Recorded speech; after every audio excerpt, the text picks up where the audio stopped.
Já, ég ætla að sýna ykkur hérna eitt case og þetta maður 50, aðgerð 2016, kólusteatóma á sem sagt vinstra eyra. Gekk ágætlega í einhver ár og síðan núna búin að vera með lekandi eyra í 2 ár áður en að sendi til mín. Er nánast á stöður í trópum meðferð, annars byrjar að sulla úr eyranu. Engin svimi og en þetta er svona aðeins dæmigert að þetta getur sem sagt verið svona platamann, en við skoðun þá fengi einhverja tilfinningu að þetta væri lítið residiv á þessu kólusteatómi.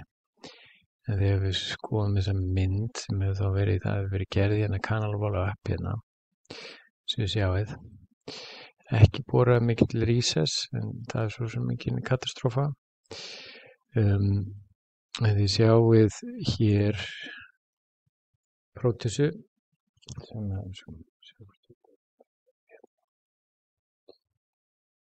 stækkar aðeins.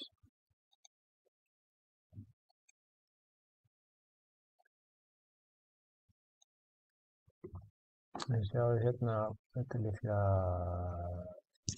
svona torp, þið sjáið ístæði hérna hérna torp, en greinilega sem sagt hérna fallið til þetta án og liggja aðeins öðruvísi. En síðan sjáum við þegar maður kemur hérna upp í epitimpanum að þá sjáum við þessa loftbólu hér og upp í epitimpanum inn í þessum sekk, og síðan þetta í rauninni held ég allt meira og minna kólusteatóma hérna. Þið sjáið að það sem er kannski áhugavert í þessu er kannski mest þetta hér. Hérna sjáið þið beinið yfir lateralbógöngunum sem eru hér. Að það á í rauninu vera jafnþykkt hérna, en það er byrjað að eyðast hérna og orðið örþund. Þannig að hérna þarf maður að fara varlega og ég vil skilja þetta eftir, en ég held ég ætla að plokka þetta hérna af, en hann þarf að planið er að gera Canalvolve down á honum. Sjáðu hérna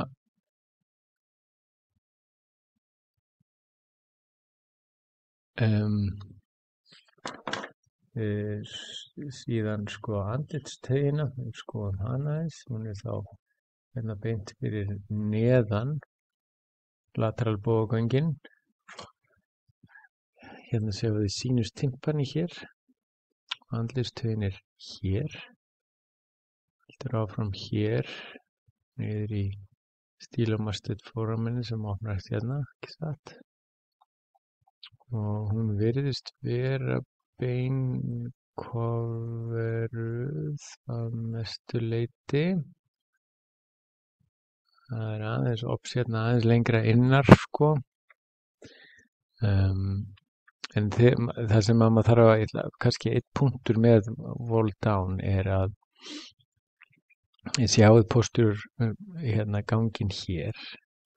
Þetta er sem sagt, ef við skoðum þetta er hérna epitimpanum eða atticus, og hérna er additus ad antrum og antrum er hér, í óboruðu beini. Og síðan ef við skoðum þetta hérna bein hér, sko, og hvernig eyrnagangurinn er að koma hérna og andlitstauginni hér, sko, því maður verður að bora alla leið hérna niður, sko. Maður verður að reyna að gera þetta svona eins flatt og mögulegt er, að bora niður andlitstaugarhrygginn.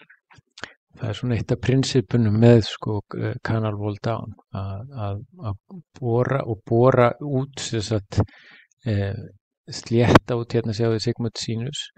Það þarf að bora út allan þennan hérna er reyndar líklega einhver stór emisseri veina hérna. Hér er ráð fyrir frekar en kannski er þetta bara, já ég veit ekki. Hérna er líklega emisseri veina hérna.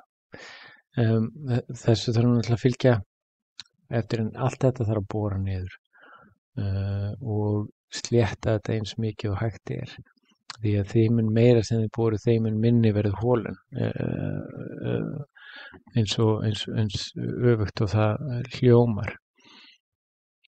Og maður er að bora niður facial ridge, maður er að taka niður og svona það sem heitir saucerize alla mastöðtóluna, maður er að bora vel út sínudúralvinkilinn, maður þarf að eiga við mastöð tipp ef að sopir undir.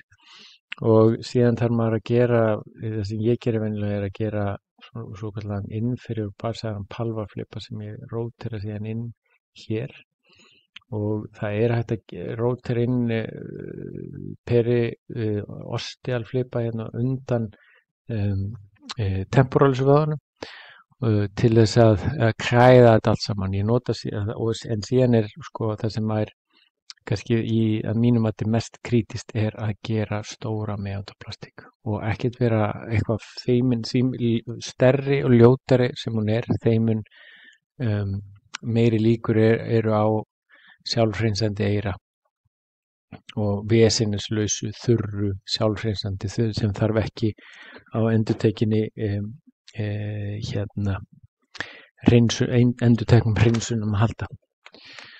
Ég vildi bara sýna ykkur þetta, sérstaklega þetta með þessa erósjón hérna á lateral bógangum. Þannig að hérna ætla ég ekki að reyna ekki að bíða of lengi með þetta.